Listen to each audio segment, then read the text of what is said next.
All right. Good afternoon, everyone. We've got a pretty good turnout so far on our panelist list. I'll give another minute or so.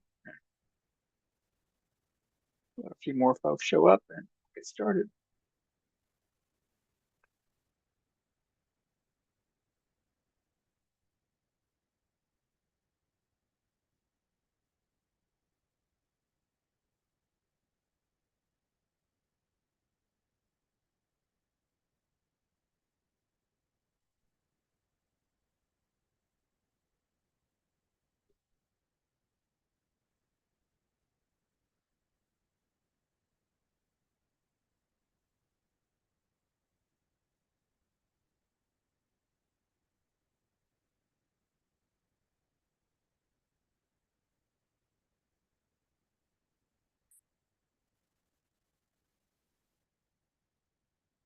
All righty. Well, Rachel, if you want to go ahead and hit record and we'll get going here.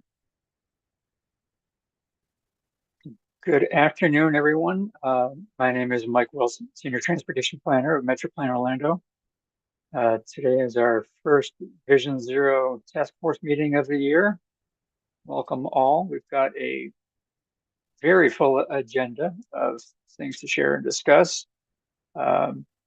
But before we get into that, I know we also have quite a few new faces. So if there's anyone here who is new to the group, um, give us your name and the agency that you're with and what your role is in regards to safety. So don't really have a way of calling people out because there's a mix of so many names in here. So just jump in there. Okay, Good. go ahead. Oh, I'm sorry. Go ahead. okay. Sorry. Thank you so much. My name is Jordan Ellis. I work with the City of St. Cloud. I'm actually here with Tammy Reck, and I am the new planning technician. So just helping assist with some transportation things and other things with planning. So here to learn, here to help how I can, but mostly just listen in and participate. So thanks. Jameson Edwards, CFX, Manager of Engineering. John L. Kemp, Public Works Director with the Town of Oakland. Travis Grimm, Chief of Police for the City of Belle Isle. Marie Hernandez, AARP volunteer, along with Jerome Williams, another AARP volunteer. Thank you. Amir Hamza, Planner 1 at the City of Apopka Planning and Zoning.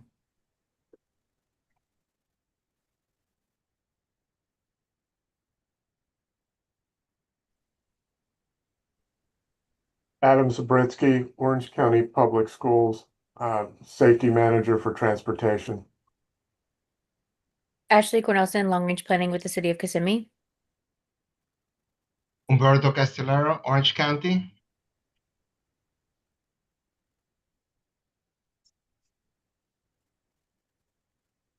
Lori Cox, Senior Transportation Planner with Osceola County Transportation and Transit. Jason Sartoria, Transportation Planner, City of Winter Park.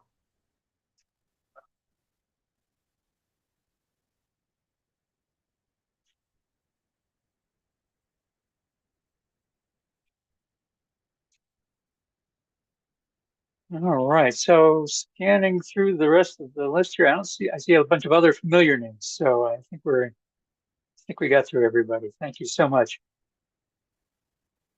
All right, so on our agenda this morning, we're going to kick off with Laura Belk giving an update on our Vision Zero regional update that we've been up to here at MetroPlan. All right. Hi, everybody. Good to see the new and returning faces today.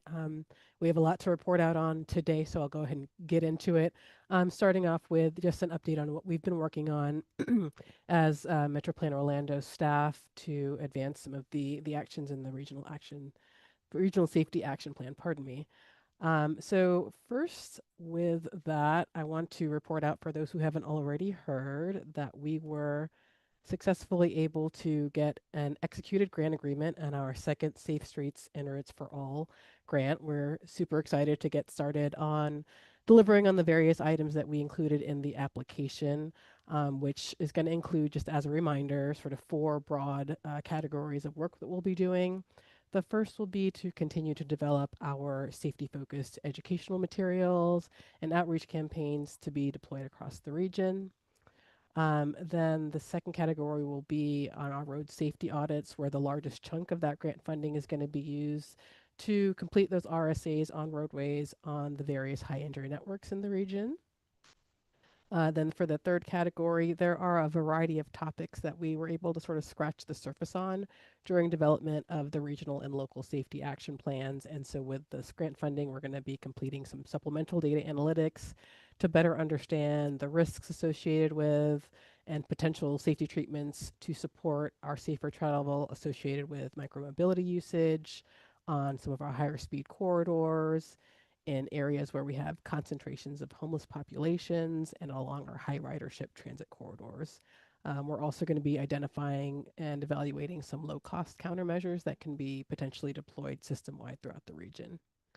And then that last category is going to be us spending some time documenting those findings and recommendations from all of those activities I just mentioned to get us ready for our next update to the Regional Safety Action Plan.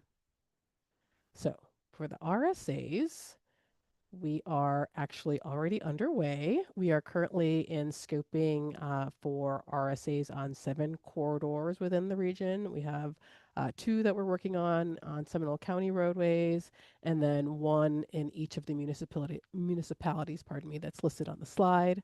I anticipate that we're going to have actually about 3 of these that are receiving their notice to proceed later this week. And then for the various tasks for each of these RSAs will be completed over the next 4 to 6 months. So based on our current scoping efforts and where things are working out with respect to budgeting, I anticipate we'll be able to deliver another 10 plus RSAs. So we'll do those in another 1 or 2 groupings. So we'll likely start scoping for the next batch of RSAs in mid to late summer, so we can be ready to proceed with those in the fall. So the good news for those of you that'll be in sort of that next grouping of RSAs is you will likely have far superior weather for the field reviews. All right. So completing the RSAs on our high injury network is actually one of the actions in the Regional Safety Action Plan. And my next couple of updates are going to be related to other work that we've been doing to deliver on those actions. One of those efforts is completing our first Vision Zero annual report.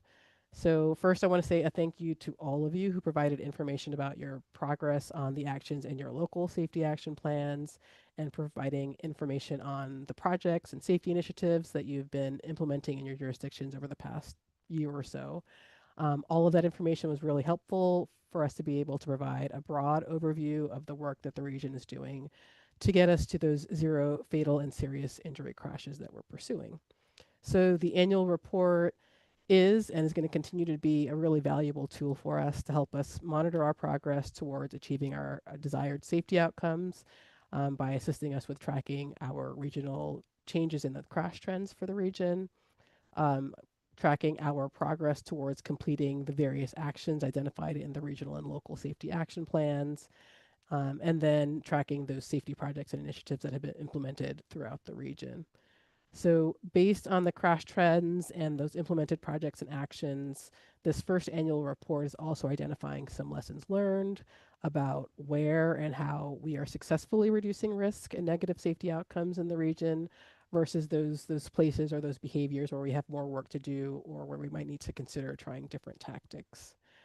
We are anticipating that the annual report is going to be rolling out towards the end of next month or so, and that'll be 2 products. One is going to be an online story map that will be accessible on the safety page for our MetroPlan Orlando website. And then we will also have a companion PDF document that's going to serve as an executive summary for that report. So please stay tuned. There will be an email update, pardon me, when those products are available for you. And we'll also probably give you a summary of those at our next Vision Zero task force meeting. We have also been working on guidance related to safety project evaluations, since those before and after evaluations could really be fundamental to continuing to enhance our safety practice by establishing whether implementation of specific safety countermeasures actually changes outcomes in positive ways, by how much, and at what costs.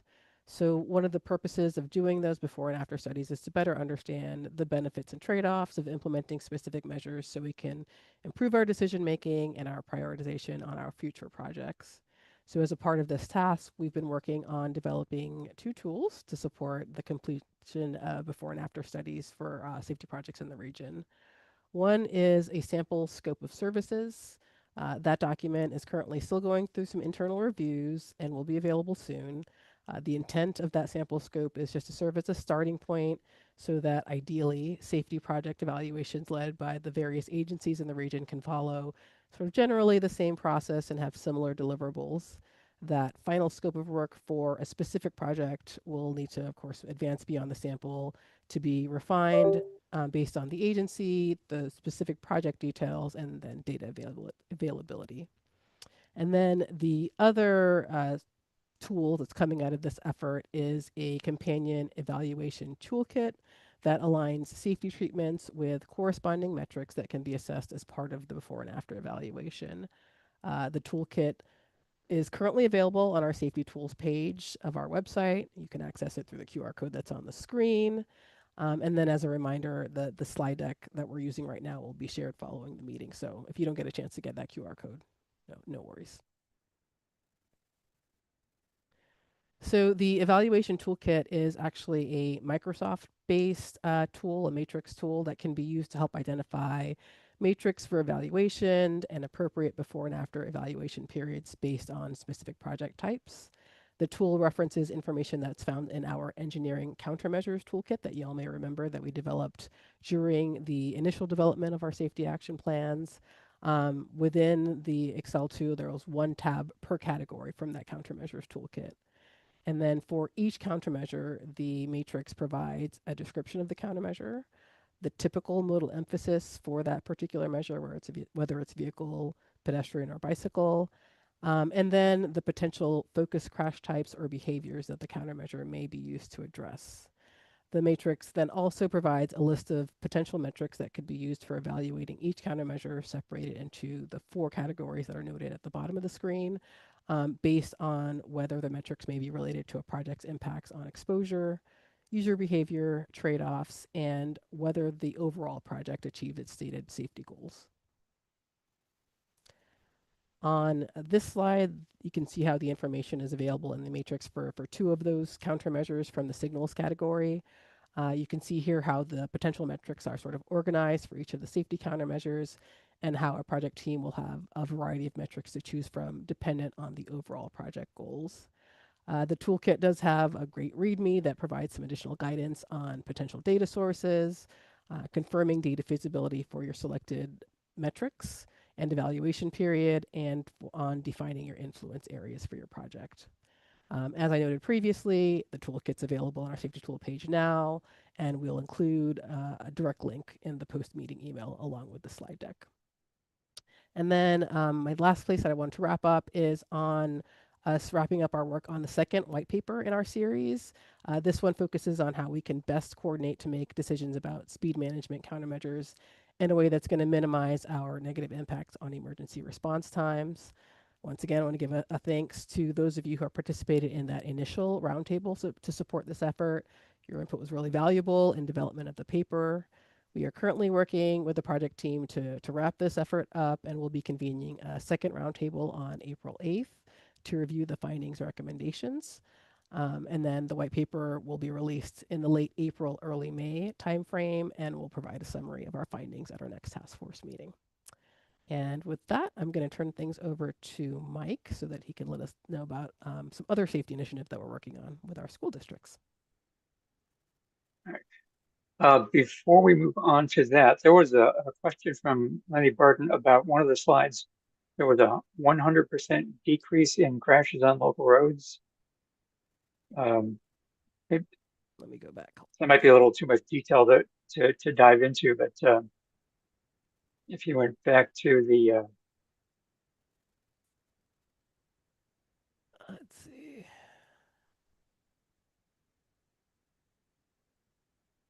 there we go. So in bottom right.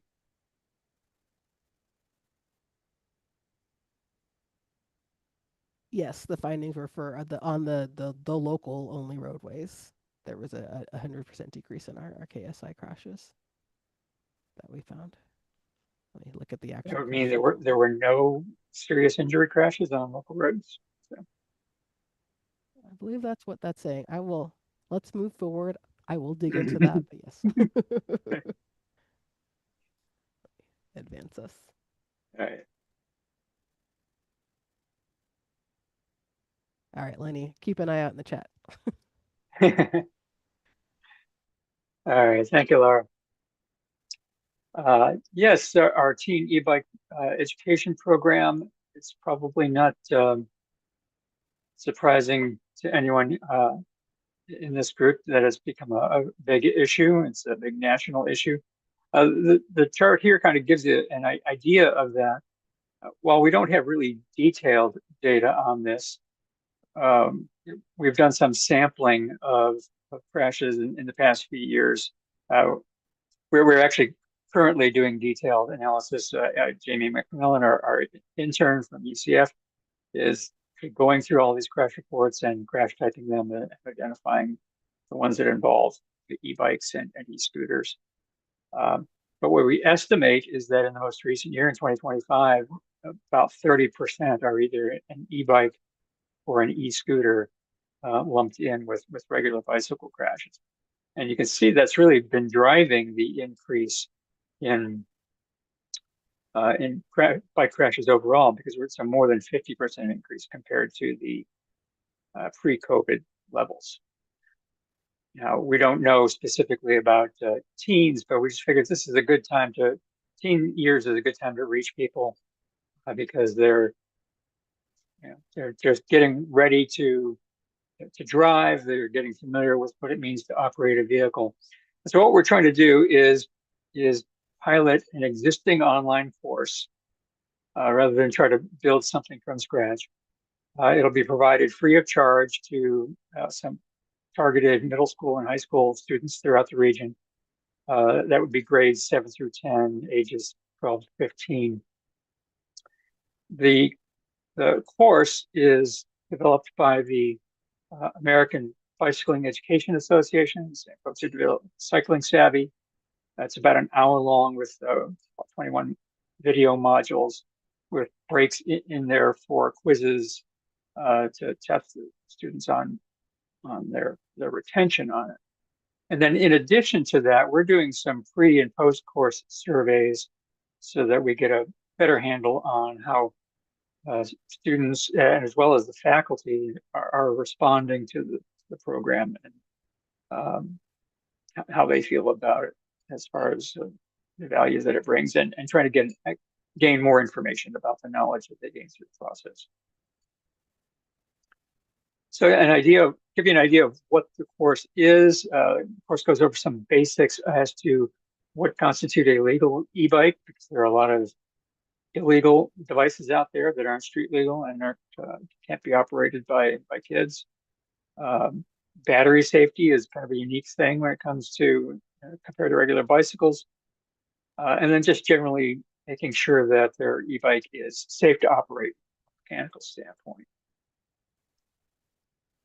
And then getting into the rules of movement for how do you drive a vehicle on the road. It applies to all vehicles, but there are special circumstances for those who are operating a bicycle, especially at a higher speed bicycle.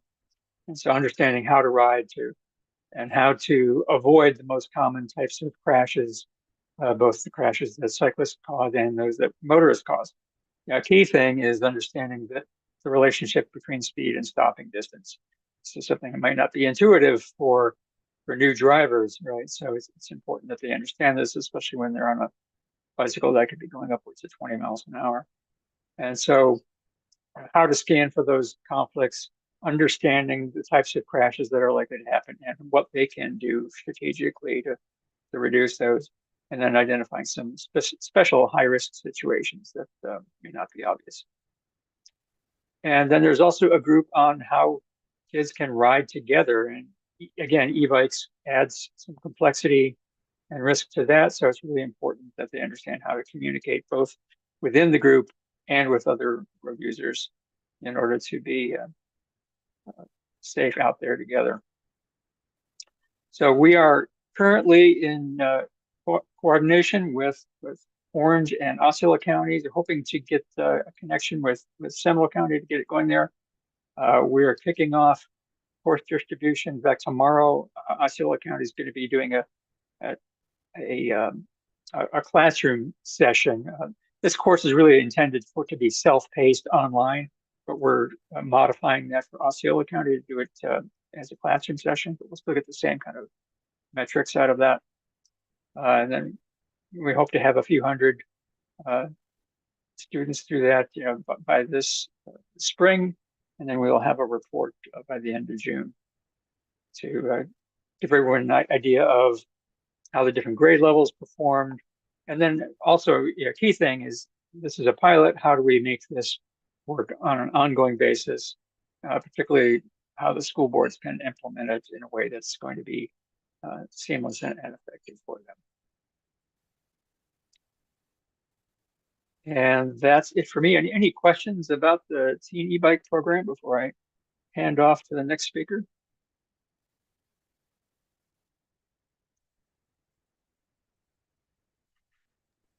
All right. All right. Good afternoon, everyone. Thanks, Mike, for the transition there. My name is Mike Votto with Kinley Horn. Good to see you all today. I just wanted to introduce what we've been tasked with by Metro Plan to take an in-depth look at safety-focused performance metrics. So on the screen here, the primary objectives with what we've been tasked with doing, and primarily our goal here with the task force today is get some guidance and insight that will kind of shape our research as we move forward after today and help as we develop some recommendations prior to this summer.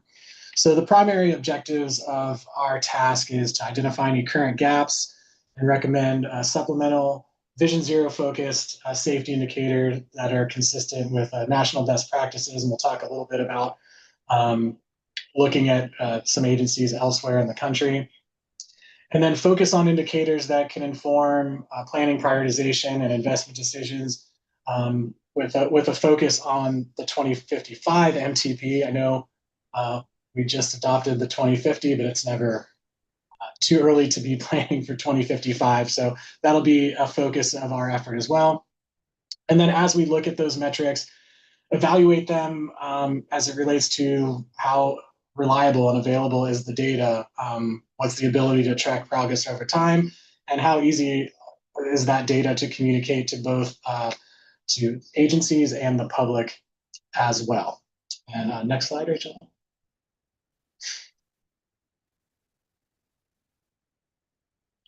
And then just a recap and to remind the task force of what we're undertaking here as part of this effort is derived from an action identified in the Regional Safety Action Plan, which you see here on screen, but this is us undertaking and moving forward with an action defined in that adopted plan.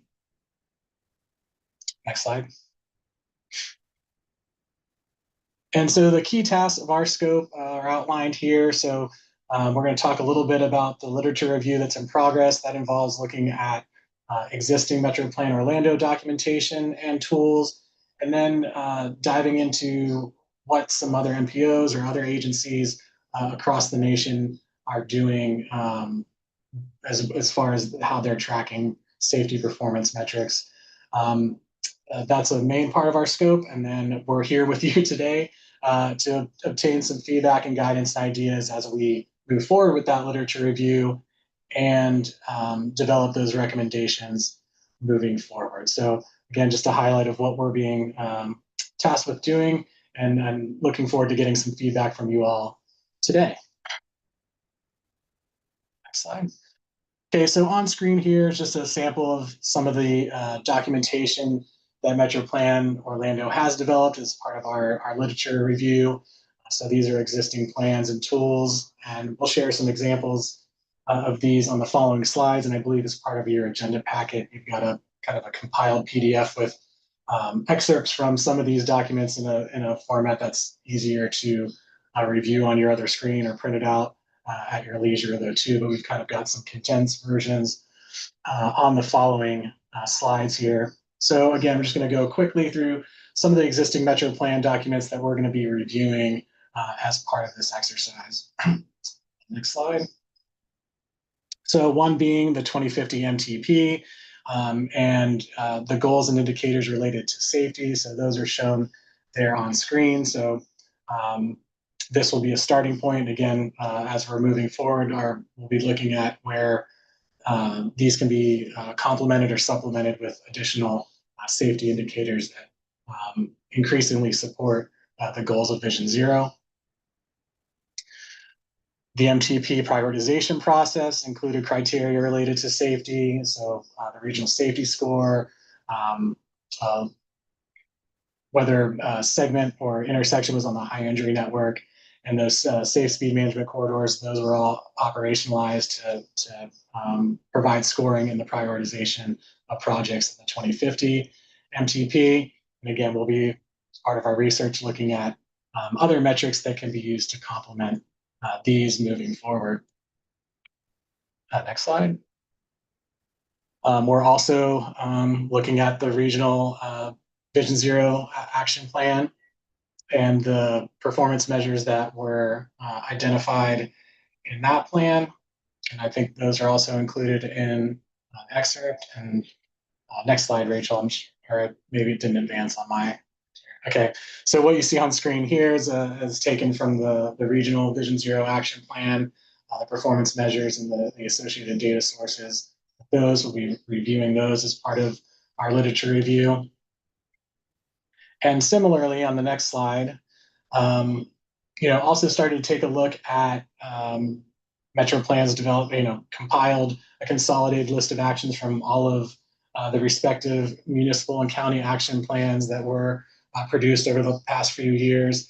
And here's some examples of some performance measures and metrics that were identified in those plans that were, in addition to the measures that were identified in the regional action plan on the previous slide. So these are some of the type of things that we might be looking at as we continue our work here. So looking at, speed feedback sign coverage, a change in number of percentage of students walking or biking to school.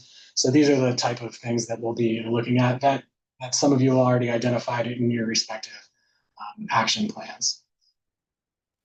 Next slide.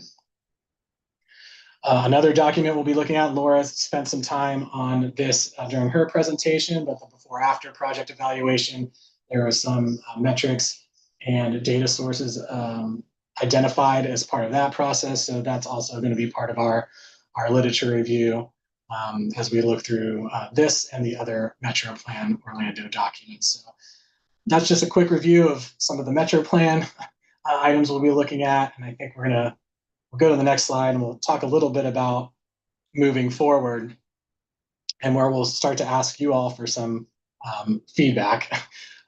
So on screen here are some potential indicators or metrics based on some preliminary discussions with Metro Plan Orlando staff and some, again, preliminary and cursory research that we've been able to do as we've just gotten kicked off in the past few weeks. But these are some potential either indicators or categories of indicators that we may consider as we continue our literature review and the evaluation. Again, these are just starting points, and we're looking, and we'll have some questions on the following slides to get some feedback from you all. But for example, outreach and educational campaigns, an example being New York City. They track the number of schools and older adult centers that they visit each year in order to provide Vision Zero and safety information.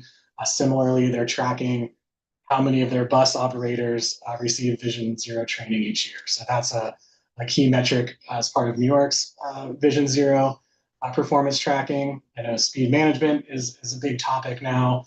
So for example, in Minneapolis, they're tracking the percentage of drivers year over year who are exceeding either 30 miles per hour or a median traffic speed on select streets. So that's a metric that that Minneapolis is using. So we're starting to look at some of these things. And again, these are just some preliminary ideas, and we're looking for the task force for their thoughts on either agencies across the country that we should be taking a look at as far as it relates to their performance tracking on safety and Vision Zero, or any specific indicators that you've seen that might be of interest or applicable for our region.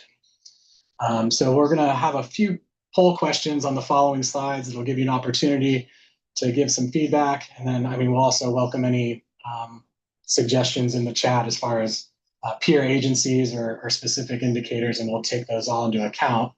But again, our primary focus here is to get feedback from the task force as we continue our literature review and research. And so with that, I'm going to queue up the next slide, and I believe this is going to pop up as a Zoom poll. So there's different categories of indicators, and all of these are important. But again, this is to kind of help us focus our effort here over the next couple of months.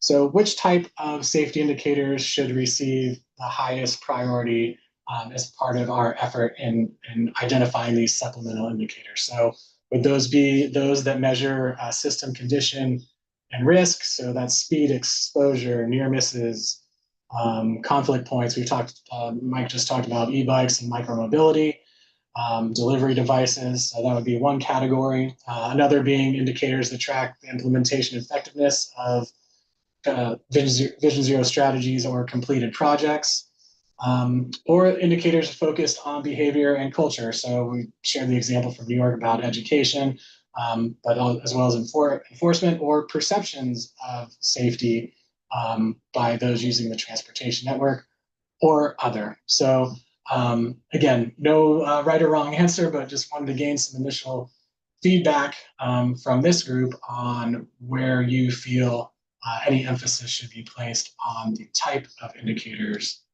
that we should be looking at.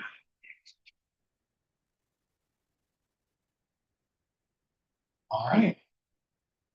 Great. I think we got some good feedback with so far 71% of respondents selecting the indicators that measure system conditions and risk. And no, that's great feedback. And I think increasingly you're seeing an interest in how can we get ahead of potential safety problems. It's important to track what has happened after the fact, but getting ahead of things is of importance as well. So with that, we'll move on to the next poll. This is the second of three, so just for expectation setting, we don't have a whole lot of questions. The next one is what balance of established versus pilot indicators should MetroPlan consider? So maybe indicators that are less standardized but promising. These might be like near miss counts or based on user perception. And so, as we continue our research, we may identify some indicators that might be more suited for a pilot to see if they're viable long-term. And, we understand that maybe there's a desire to just lean more on established indicators and data sets. So this, again, to get a sense from the task force on how the final list of recommended indicators is balanced between these. So we'll look forward to your feedback. All right. I'm going to leave it open just a couple more minutes. We have some more selections rolling in still. Okay.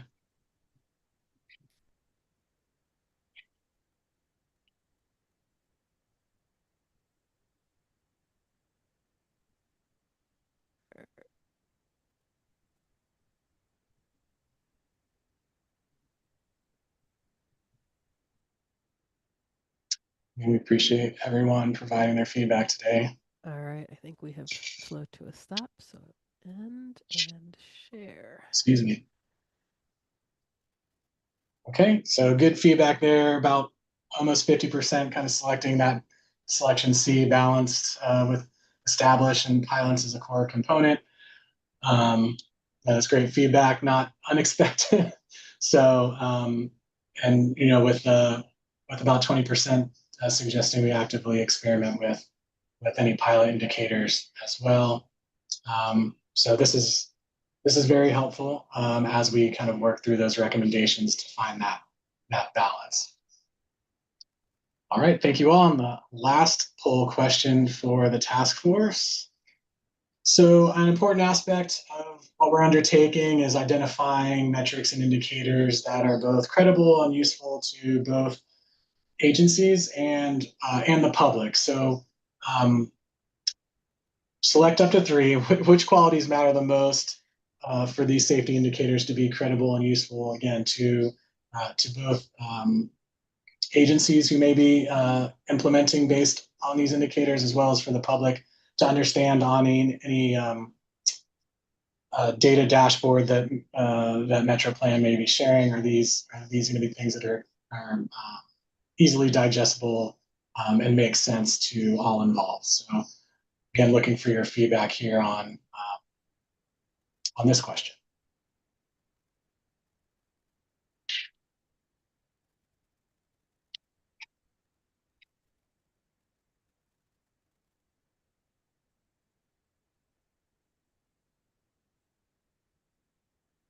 All right, I'll give it one more minute. Okay.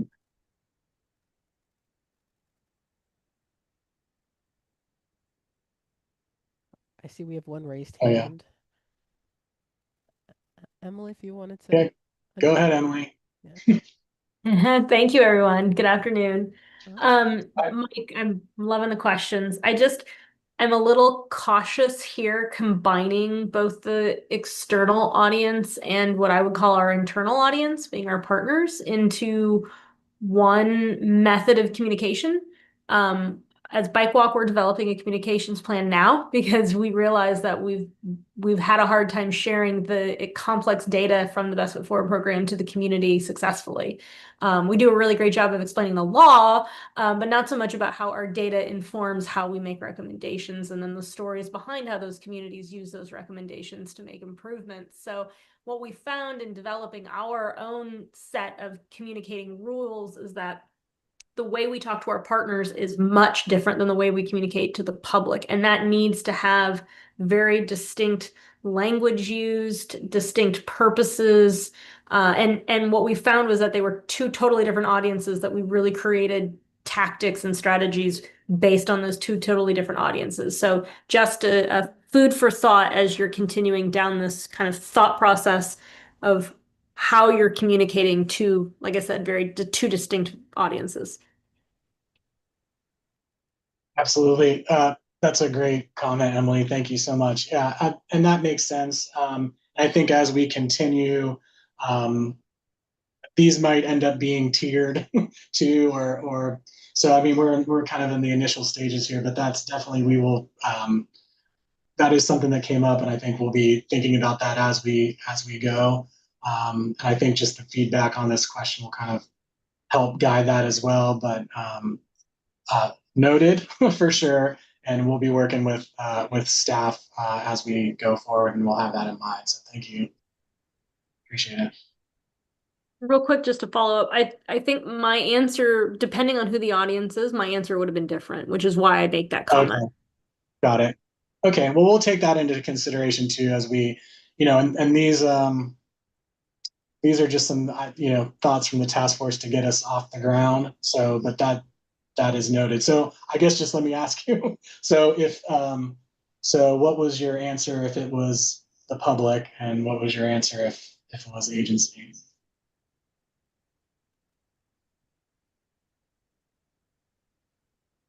If you don't mind.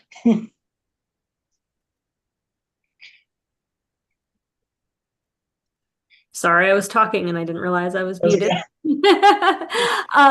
So for the public, the easy to understand and explain, first and foremost, because we all collectively should be singing off the same sheet of music when it comes to educating the public on what we expect them to do when sharing our roadways with different devices. And that has sometimes, as we've seen, can be a challenge. And so just making sure that we are able to easily understand it, whether or not that's like community outreach contractor that's working for one of your firms or us, or it's a an engineer, right, that's got 20 years of experience. It may be just and like myself and all of us, we get a little lingo heavy and, oh, don't you know what that means, right? So I just making sure that that's easily defined. I answered this based on my understanding of the immediate partners and the communication being to us internally. So my answer was clearly linking the Vision Zero strategies and actions and using, and my second choice would be using that transparent and reliable data sources. Obviously, working in a lot of data and trying to tell the story more. I think both of those combined are necessary strategies. And it looks like everybody else agrees. Yeah. No, it's great feedback, Emily. Yeah, I appreciate that. And all makes sense. Yeah, absolutely, Mike. Thank you. Okay, well, that concludes our polling for today, and we really appreciate you taking the time to answer those questions and great feedback again, Emily. And we have a little bit of time here. If any questions about, again, what our team's been tasked to do with this effort, if there's anything that you wanted to share or even put in the chat for suggestions of agencies we could look at, indicators that you've seen that may be viable or worth exploring, feel free to share those in the chat or raise your hand and share with the group. Otherwise, that concludes our presentation. I think there's an opportunity for public comment either during this part of the agenda or later on. Okay, so I think later on. Yeah. Okay, and then just to highlight the next steps for us. Yep, Rachel. Again, we're going to be processing the input that we received from you all today on these polls and any other comments shared. Taking that in and utilizing that to help guide us in completing the literature review and that draft set of indicators. And then we'll be, again, working towards, as we get into the summer, finally completing recommendations and then a final memorandum, and finalizing that in coordination with Metro Plan Orlando staff. So that concludes our presentation. We really appreciate your time. Again, the guidance today was helpful as we build momentum with this task. So again, we appreciate it and thank you for your time.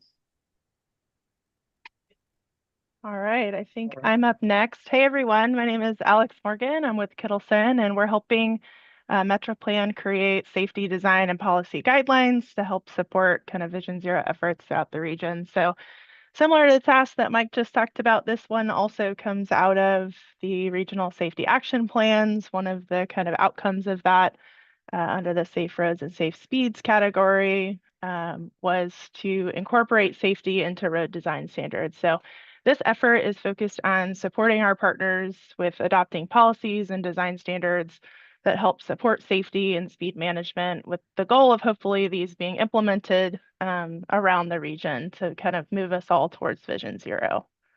I'll go to the next slide.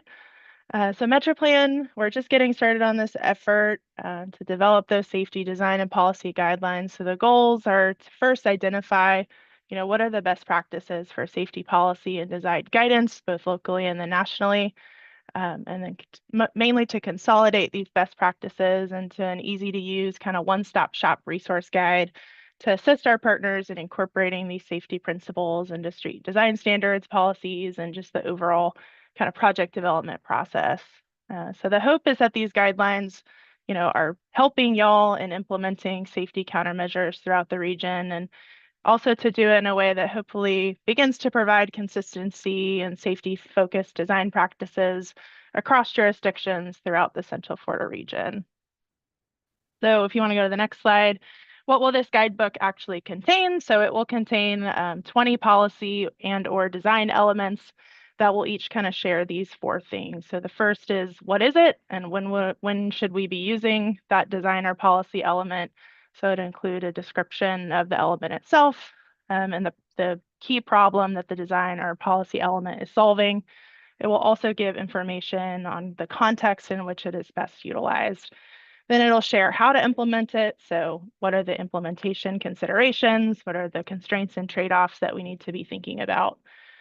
Also share safety performance and guidance. So we'll share any information that's out there on different projects. What is the kind of return on investment that we can expect for this type of countermeasure? This could include crash modification factors or national research or some of the outcomes from things that folks have discussed earlier in this meeting.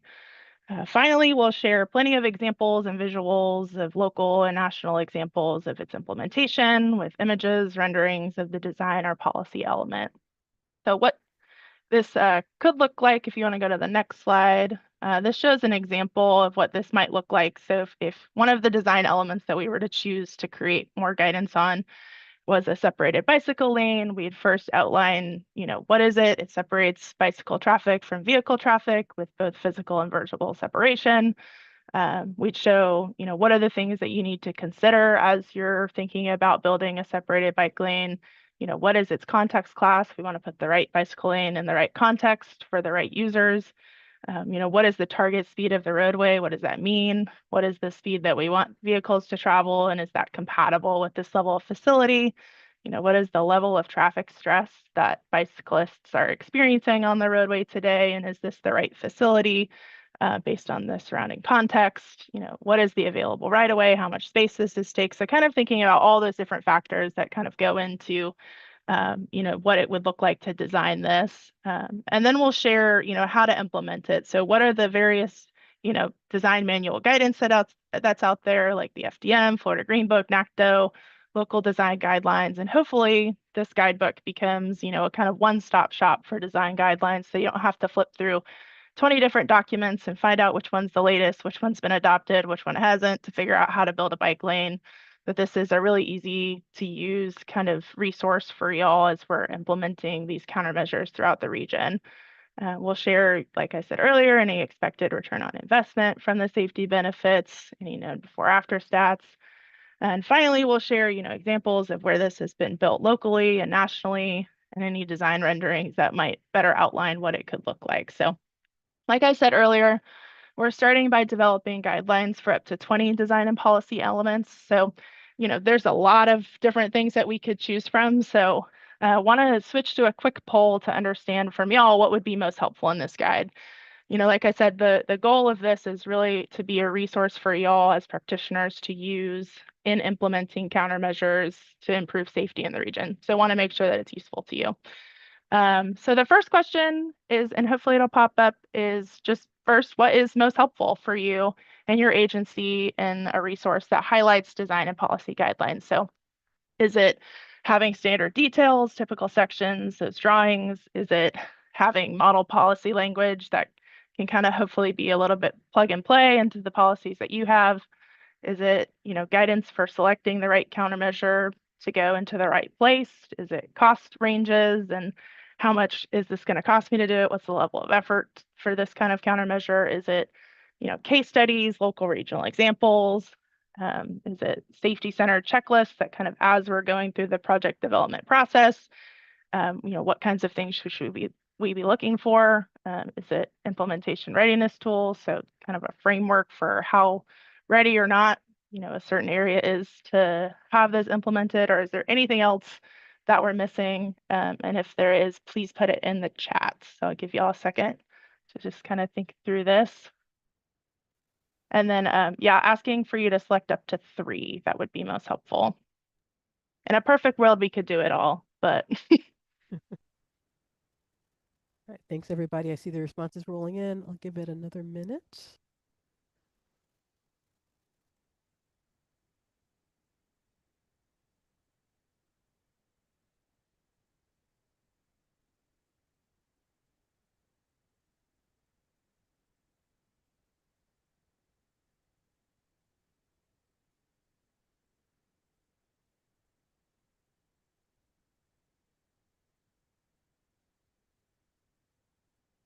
Okay, I think.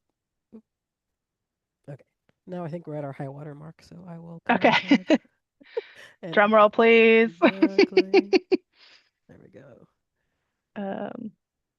Looks like a fairly even spread on a few of them. Standard details, sample language, guidance for selecting the countermeasure, how much it's going to cost. So yeah, that's definitely really helpful.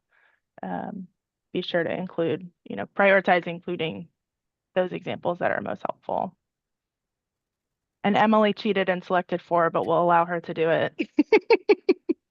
If you want to go to the next poll question, we have 3 as well, just to set expectations for how many poll questions we're going to ask.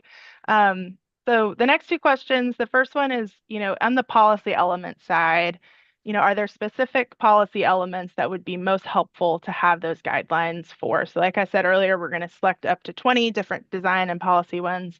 So, what of these policies here, potential policies, would be most helpful for y'all to have some guidance on how to do? So whether that's setting target speed and changing speed limits, changing speed in the area, that's context-based design. How do we design, streets for the right place based on land use, roadway connectivity, things like that? How do we narrow lanes and repurpose them?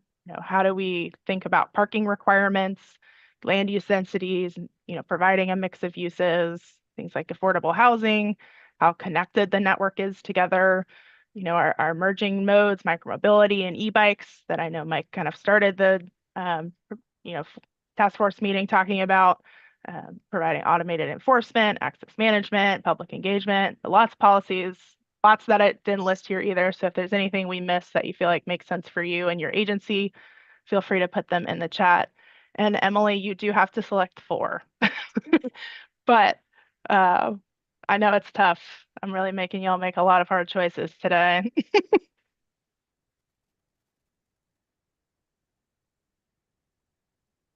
Yes, Alex, the wheels are still turning on this one. I'll leave it open another minute. Yeah, it's a lot. We'll give you a second to really think.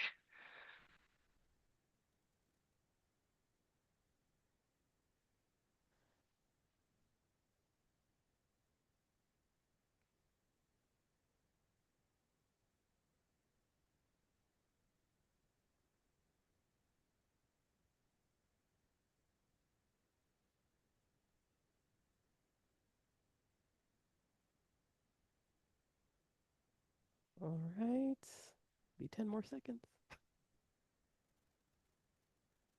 Good.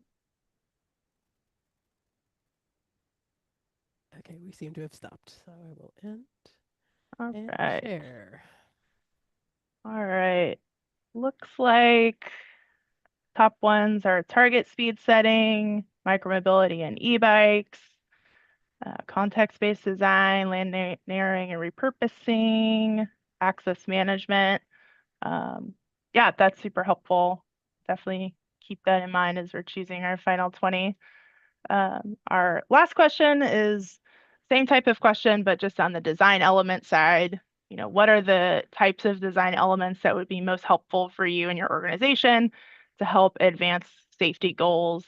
So these are kind of categories of design elements. I know that they're, within signing and pavement marking, there's like 10,000 different types of actual countermeasures. So if, there's specific countermeasures that you feel like, man, I really want to know how to design shared use paths. What do I do in constrained areas? Where is that facility type make the most sense? Feel free to put anything specific in the chat. But here, would love for you to kind of decide, choose up to 4 options of types of design elements that you feel like would be most helpful for you and your organization to have kind of a one-stop shop area to be able to put these elements kind of out in the world.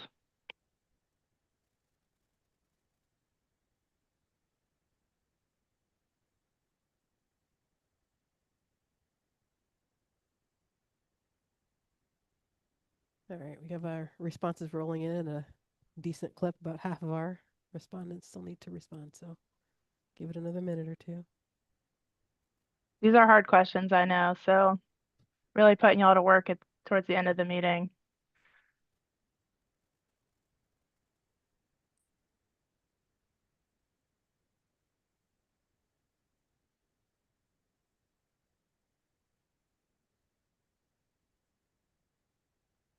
Thanks, Emily. We see your comment in the chat. Mm. It's a good Oh, option. yeah.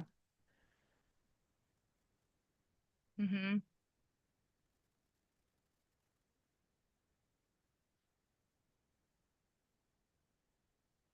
All right, maybe another 25 seconds for those last few.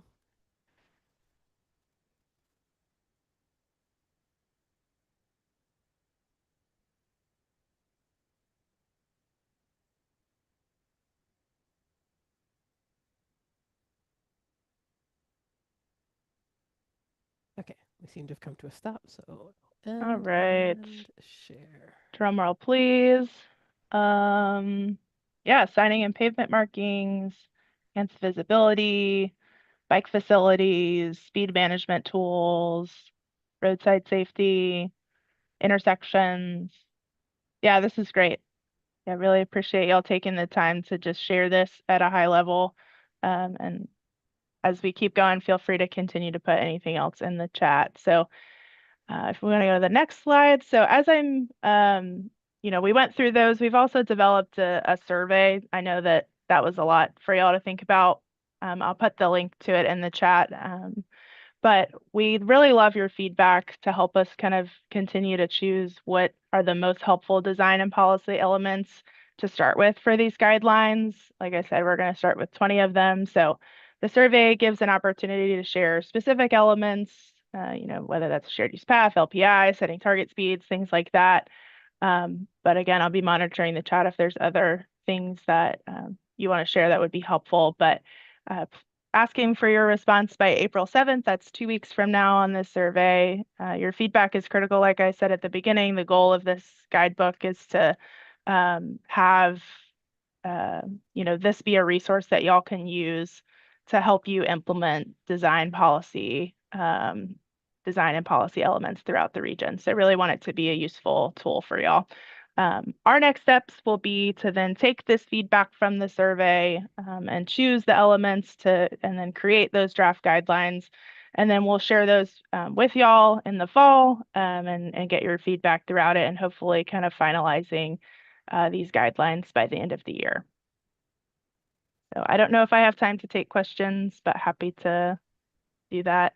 Emily, I see your question in the chat. The audience for the survey is primarily for staff and agencies, but anyone from the public can also respond because the guidebook will mainly be used by agency practitioners who are implementing these elements throughout the region.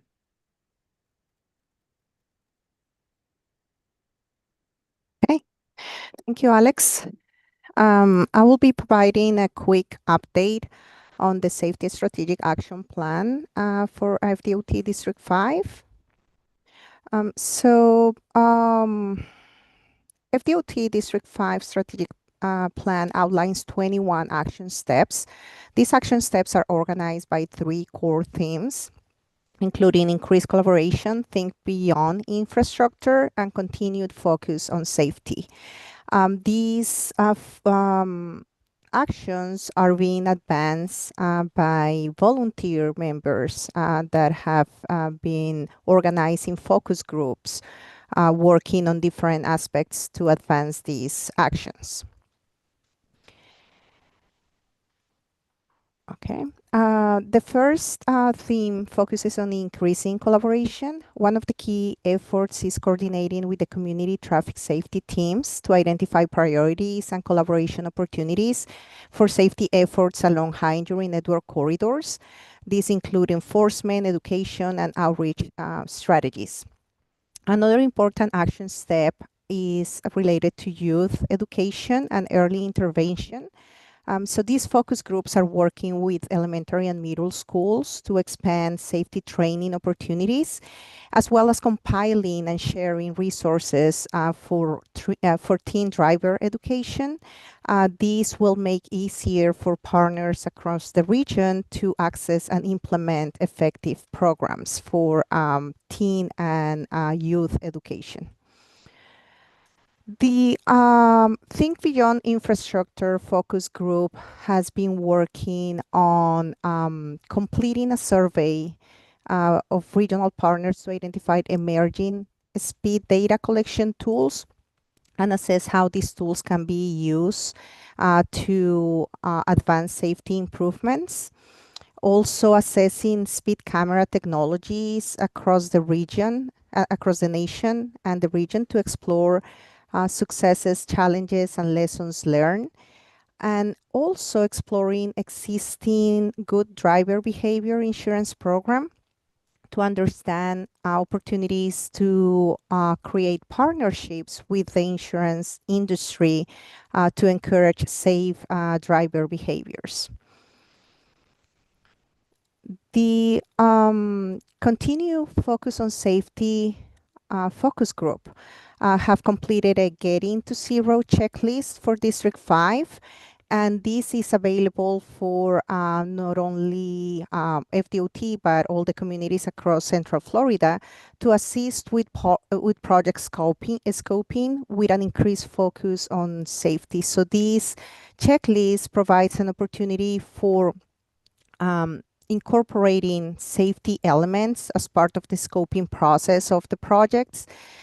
In reality, this is a starting point. It is guidance. So the intent is for this checklist to be customized based on the specific needs of the project, but it is available not only on the FDOT, strategic safety plan website, but also as part of the handouts that you received today for this meeting. And lastly, the focus group members for the continued focus on safety include AARP and Best Foot Forward members are working together to advance safety walks and talks. The first safety walk and talk took place at the steering committee meeting in January 2026 in Castle Perry, and they will be hosting additional walk and talks in other communities. Well, with this, we will move into our member spotlight portion of the meeting, and we'll start with the City of Orlando. Hello, everyone. My name is Laura Hardwick. I'm the Safe Mobility Manager for the City of Orlando. And today we're sharing our recently awarded Safe Streets and Roads for All grant to the city. Am I able to move the slides, or I don't think I have that. If you can give verbal Awesome. cues Thank for you so much. So when we were working on this grant application, this is our second Safe Streets and Roads for All grant. We really wanted to get at the biggest issue we have for serious injuries and fatalities, and that's speed. Our first grant really focuses on pedestrian safety and crossings, and so the next logical step is speed. So we took a look at areas that have consistent crashes that involve speed, and so that's what we wanted to focus on. And we've got some stats that were included in our grant to really show the issue that we have at hand. On the screen is actually a memorial that was in place. We have since put a memorial marker here on Story Park Boulevard. This was, I think this crash occurred while we were working on our grant application, and it's an example of the types of roads where we really have these big speeding problems, but we don't have a lot of tools to slow traffic down. So this crash may have been survivable if it wasn't going as fast. It didn't have that kinetic energy, but unfortunately, this resident did not survive. And so really telling the story that these are lives lost due to speed that could still be with us. So next slide.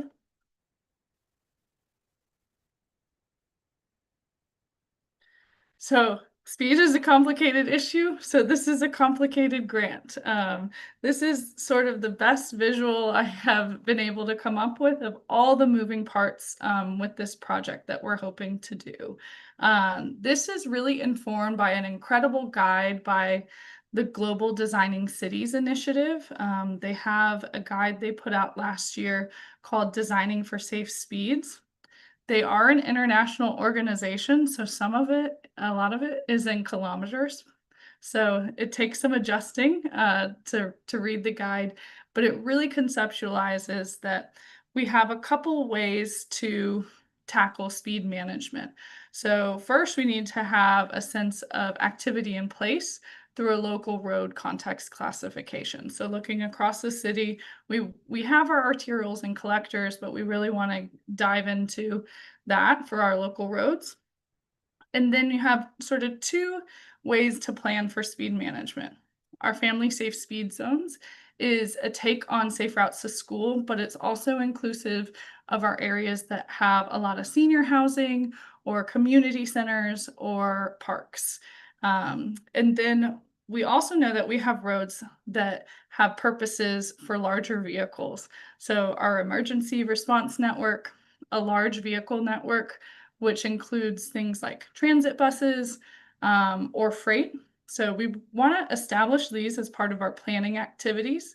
And then when we move into our demonstration activities portion, we have a menu of speed management options that we really want to measure their efficacy as well as the trade-offs, similar to what MetroPlan has presented in some of the evaluation in this meeting earlier.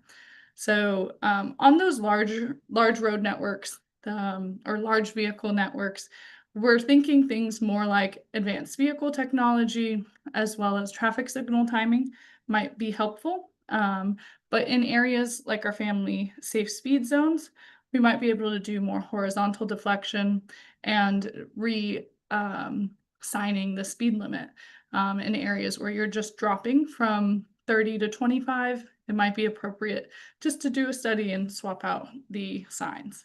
So all of this will come together in a speed management project bundles, something like a prioritized project list. So next slide. And this is how much money we have to do it. So we have supplemental planning dollars to help with the establishment of those networks and zones and context class. And then we have money to help with our demonstration activities. It's a large number for demonstration activities, partly because we're going to be piloting things that we've never done before, like horizontal deflection and chicanes. So I believe that's all I have.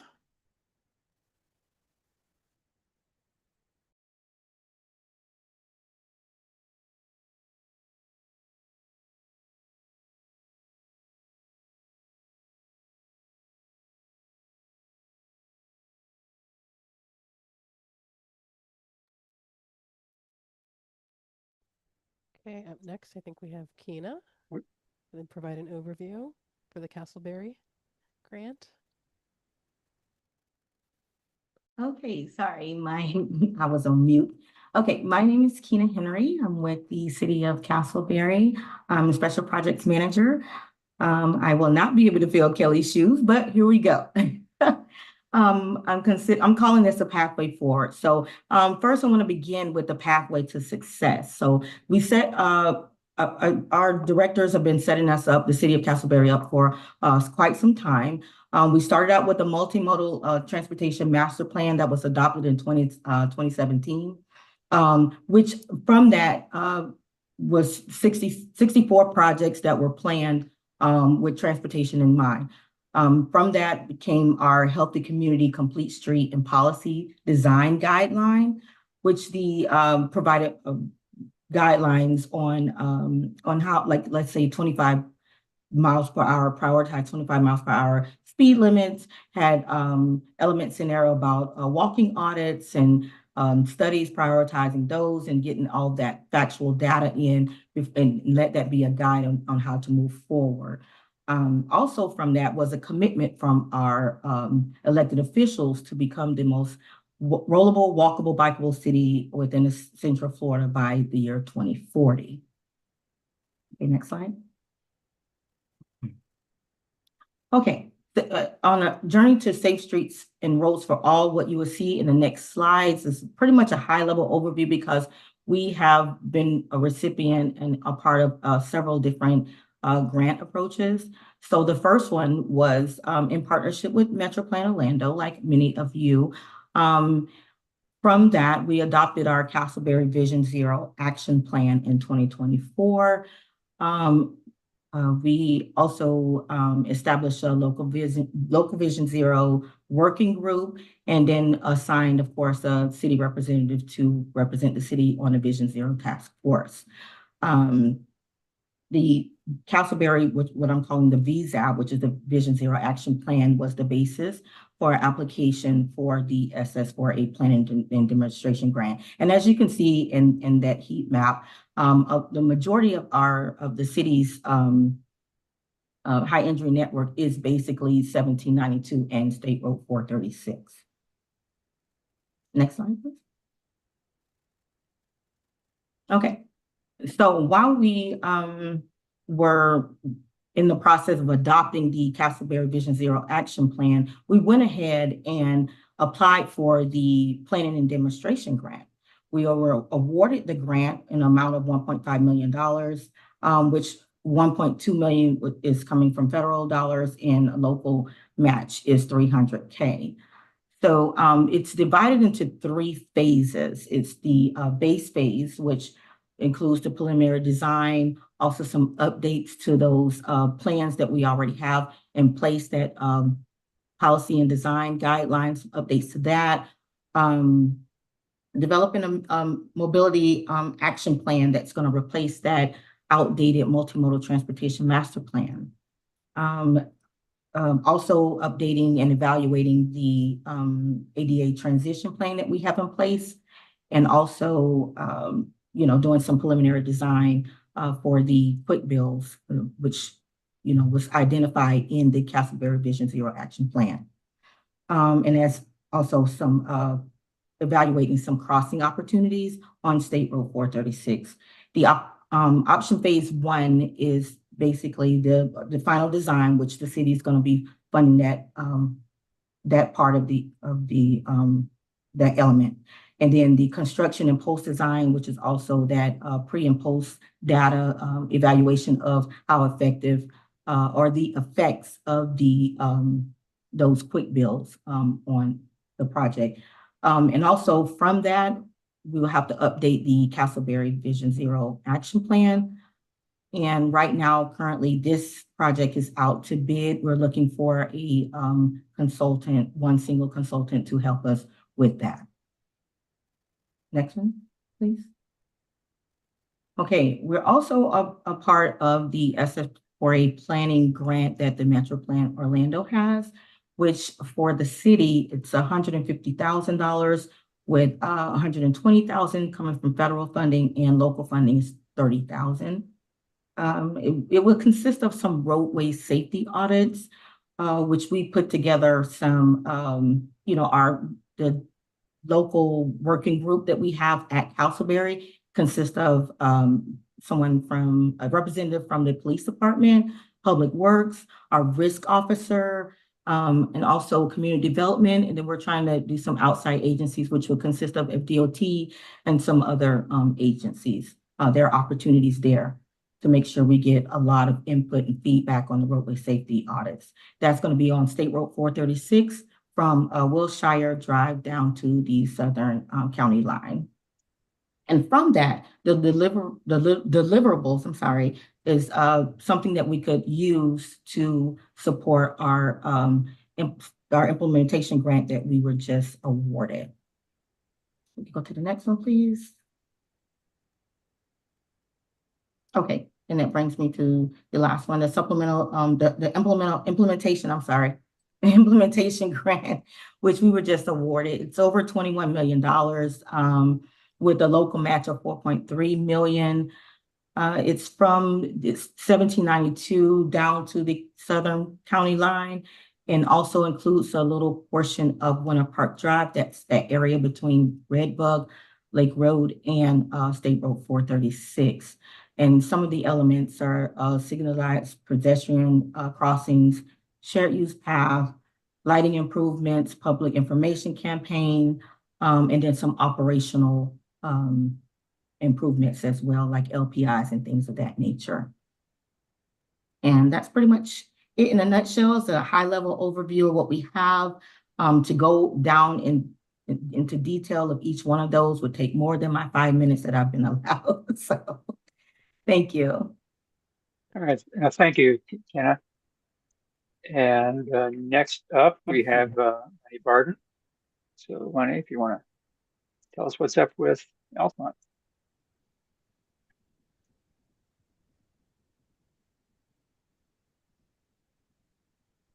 I think you're still muted, Lenny.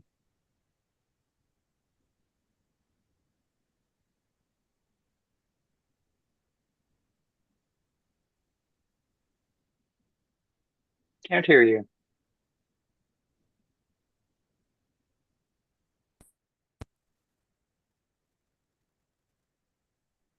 No. Uh-oh. Anyone? There you are. There you are. You're good.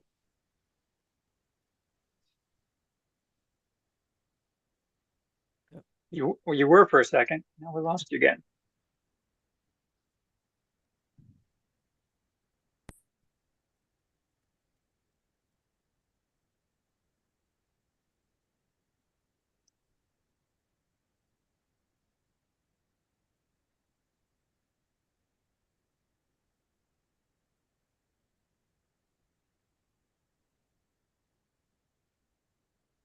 Okay, I'm going to recommend maybe, Rachel, we can advance to Humberto's slides, and then Lenny, I will remind you of the call-in number. We can come back to you, you can call in. All right, I'll email you. Stay tuned.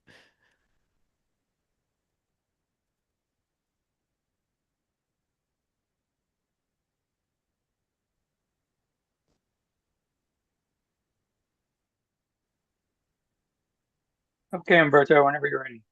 Okay, so you have been, yes. So Lenny, I must say that those were very impressive slides. So hopefully we can come back to you. Yes, good afternoon. My name is Humberto Castellaro. I'm the traffic engineering manager. It is a pleasure just to share with you our experiences applying for the Safe Streets for All grant. Next slide, please. So one of the things that I recommend is that whenever you are applying for a grant, just make sure that you understand the why. What are the conditions of your agency or municipality? What are your safety needs and what are the challenges? Because that is very important as part of the submission. Then to understand what are the type of applications that it can be a little bit convoluted and maybe challenging, depending whether that is a demonstration, planning and demonstration grant, or just an implementation, and where you are at with your safety plan or where with your Vision Zero action plan. Then what is the scope of services that you plan on doing as part of your strategy? And then who is going to be carrying this implementation? Is that going to be your overall agency or just perhaps a department within your agency? Next slide, please. So when we submitted for our first grant application, and that was for the planning and demonstration, it was in early 2024. So at that time, we were also partnered with MetroPlan developing our Vision Zero Action Safety Plan. So we really didn't know the extent of what the high injury network corridors were going to be. So part of our strategy was just based on existing data. Three things that were very critical for us was, number one, just ensure that timing is everything. We knew that we will not have the Vision Zero action plan just in time for the submittal of the application. So whatever we submitted, since we did not have any selected corridors per se, and we had some inclination perhaps of some corridors, we decided to go for the planning and the demonstration grant. At that time, Dr. Adi, he contacted us and he said, what about if we can team together, because they do have their traffic safety research lab. And part of that was Dr. Adi had a very strategic approach as far as collecting data. So he had the use of drones for real-time data with video cameras as well as using some probe data. So we thought that as far as the technical approach and the data collection, that this was going to be innovative. So we decided to go with innovation as far as understanding how the data was going to be collected. The other thing is that facts matter. So we needed to have a very accurate representation of the crash data system. So what we used was the FORCE analysis. So you can see it. So this was for 2021 through 2023. We didn't have the 2024 data. So we had 450 fatalities and over 2,300 incapacitating injuries. So definitely there was a need for us to submit our application. The other thing was the culture, who was going to be doing it. So we were all in as a county, also counting on the implementation of the Future Vision Zero Action Plan. And then we needed to have a goal in mind. So as part of the stakeholders groups that we had decided that we committed to eliminate fatalities and severe injuries by 2040 with the implementation of the safety countermeasures. So that was also one of the main goals, just to provide our main strategy. Next slide, please. So what we did in 2024, so we submitted for the planning and the demonstration grant. As there is 3 types of grants that you could submit for. So one was for the development of the action plan, and that was underway with MetroPlan. Then what we decided was to combine the supplemental safety planning and also the demonstration grant activities into one, and we submitted. Also, UCF, they were very gracious, and they committed also for them to provide the 20% match. So pretty much we were going to be the agency that was going to be providing them the corridors and also to assist them in the collection of the data. But UCF and their partnerships, they were going to be putting up the money for this. So we submitted our grant. Next slide, please. So with the submission of the grant, we did not get everything. What the U.S. Department of Transportation indicated was it was just a partial grant. So we will have the first phase for the development of the supplemental plan, which included the data collection, the microscopic analysis for the high injury network corridors, and also some of the probe data. So at that time, we were a little bit discouraged because we said, well, what about the next stage? But we decided just to move along with this, understanding that part of this was the use of real-time big data analytics. Artificial intelligence is also part of the process with the techniques and the crowdsourced data. For a while, we needed to wait because the federal government was not moving. I guess that they just stopped because of the funding, whatever. So we just completed the agreements for this development supplemental phase. However, in last year, in 2025, UCF approached us and they said, well, can we partner also for the remaining of the demonstration grant? So what we indicated was that we, Orange County, were going to be submitting for our own implementation plan, but we are willing to continue partnering with them, but they were going to be the main agency. So UCF submitted on their behalf in partnering with Orange County. So they got, so for the first phase, the supplemental, we got the $1,067,000.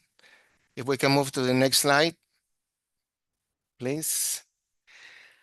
And then for the second phase, for the demonstration grant, UCF, they were awarded the next phase for the demonstration with the $1.7 million. So we did not get our implementation grant. I guess that we had a debriefing with the U.S. Department of Transportation. They were very pleased with the submittal, but they said that we went for the GOSTO, applying for $25 million, and they were not given that kind of money. They said that $10 million was the cap. So if we just can go to the final slide, please. So what we have learned is that just make sure that you understand where you are with your crashes to have all of this information readily available, that you can justify who's going to be doing the work, what type of application you want, how do you plan to implement that application, and then to have your high injury network corridors. So we're going to be using some of the corridors identified in our Vision Zero plan. And UCF is very happy that they're going to be able to implement the Safe Streets for All grant application. So that's all I have. Thank you very much. Thank you, Humberto. And I believe we've got Lenny calling in.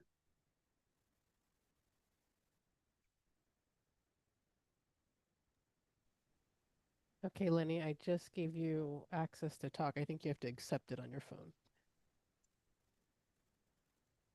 Try that again.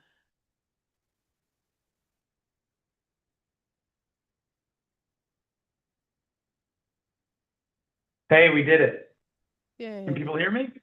Yay. Sorry about that. Gotta love technology, right? So Lenny Barden with the City of Altamont Springs, city engineer, transportation engineer, other duties as assigned. So I'm going to talk about our Safe Streets for All grant that we were recently awarded. And to start off, for Safe Cross Altamont, why does this matter? On streets like this, where we see that this environment is changing and dynamic, you really never know who's behind the wheel and what information that they may be receiving. As we all know, we can't always predict who or what will be in the built environment. Our goal as city officials is to provide a safety environment for all users. So this project is important because pedestrian safety depends on drivers recognizing person crossing early enough to slow or stop safely.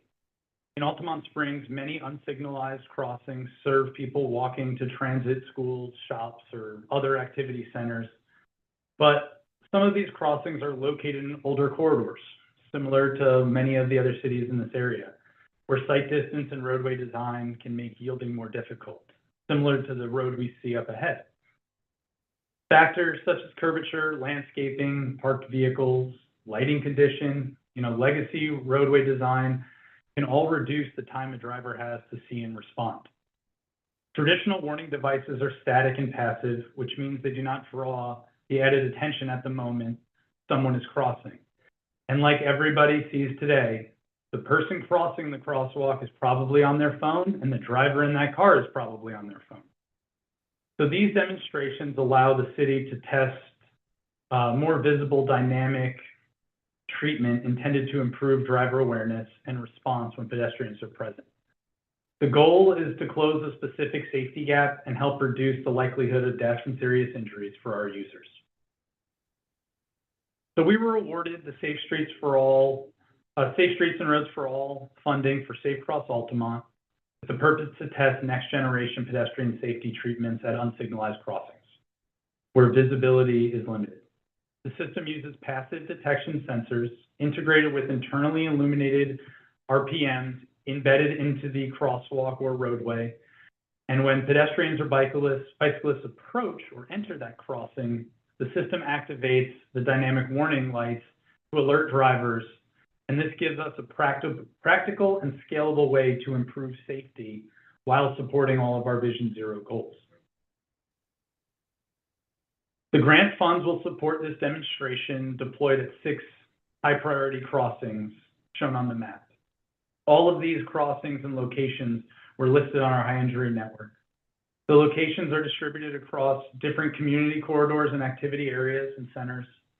And funds will cover the warning technology itself, site-specific analysis, coordination needed to make sure we install and evaluate the system appropriately and responsively with all of the different maintaining agencies. And a big part of this award is not just installation, but it's learning. We'll collect before and after data to measure whether this system improves driver awareness and crossing safety. We'll look at speeds, yielding, activity levels, near misses, and crash patterns. and combine that with the observations and user feedback that we request, the end result will be an evaluation report and practical recommendations that can guide future investments in Altamont Springs and potentially the region.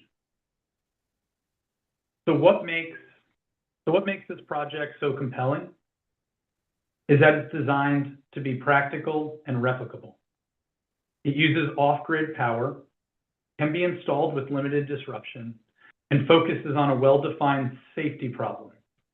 This makes it a strong demonstration of how targeted technology can improve safety outcomes for vulnerable users and can be easily implemented across the state and other cities and states, counties, other regions throughout the entire United States. We're trying to make a cookie cutter model so you can instantly deploy this. So with that, my 5 minutes is up, and I hope you enjoyed what Altamont is doing and our Safe Streets and Roads for All grant for this year. Well, thank you very much, Lenny. We are now going to hand off to Adriana for our last segment here.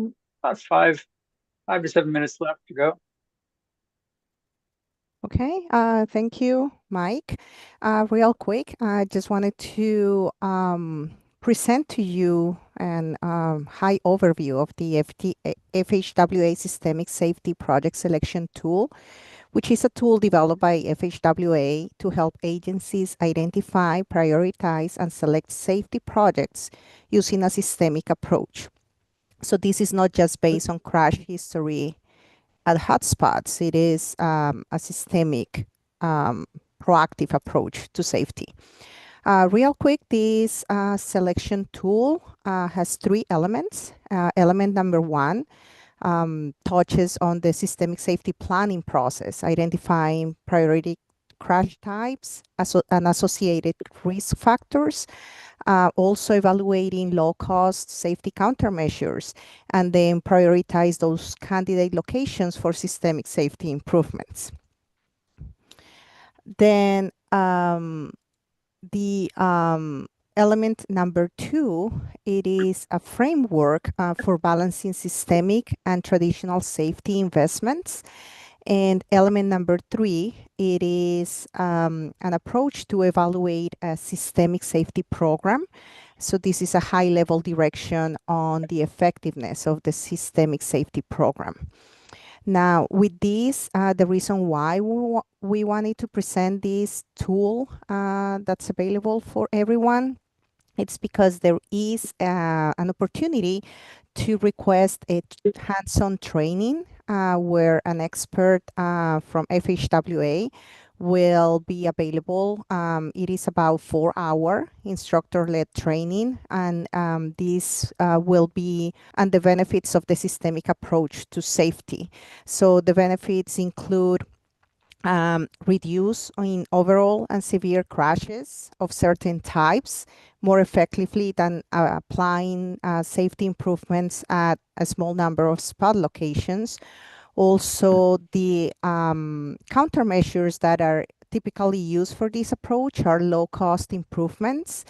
There is also a factor to help agencies broaden their safety efforts and consider other risk factors that are not necessarily the crash history. So it's a more proactive approach to safety.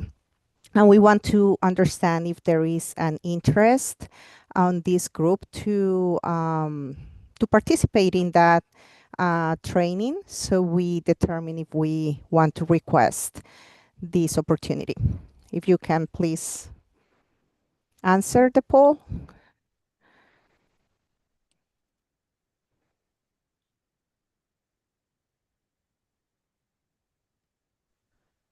Okay, responses are rolling in. I'll give it another minute.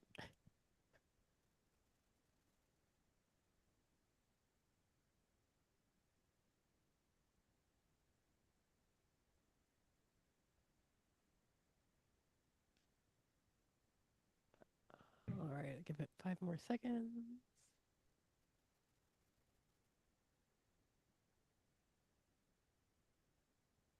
All right, here's where we are. Okay, it looks like we have a 64% interest in this type of training. We will inquire more about the opportunity and will provide updates to the group once we have contacted FHWA. Thank you for participating.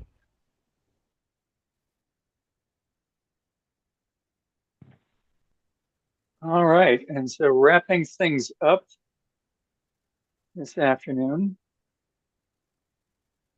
So first off, we have our public comment section. If there are any members of the public who are would like to make a comment, you can raise your hand or use *9 if you're using your phone.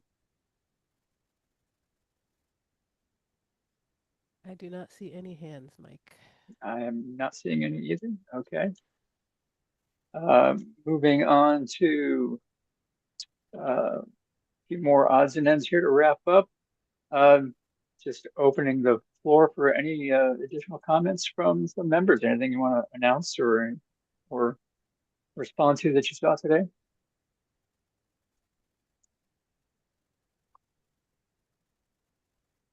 Real quick, Mike, All I right. just want to announce that we've got our Operation Best Foot Forward going on right now. So our typical 2-week-long enforcement is turned into a month-long enforcement. So if your agency hasn't participated so far this month, hold on, they might refer to the schedule that we send out and the updates. And if you don't have it on your calendar to participate or come out to one of those locations, I highly encourage you to join us at one of those spots so that you can witness what it's like to be a pedestrian and see the enforcement in action in some of these areas where we have marked crosswalks and tell people that they can cross safely. So anyway, just wanted to share that. And we're doing 42 crosswalk details this enforcement. So it is by far the largest enforcement we've done to date. Hopefully one of these days will be the last time I say that, but with all the new partners that we have, we continue to grow. So anyway, thank you, Mike, and everyone for the wonderful presentations today and keeping us connected and informed on this regional effort. Thank you. Thank you, Emily. It's great to see Best Foot Forward going far and wide. I saw something on social media earlier today in Flagler County. And so, yeah, we really started something here. Okay, on to reminder, our next Vision Zero Safety Speaker Series coming up on May 20th. We'll be covering distracted driving. Our most recent one a few weeks ago was on kinetic energy. You can use the QR code, or of course you can find things on our website. And then also we are putting out our semi-annual regional transportation survey.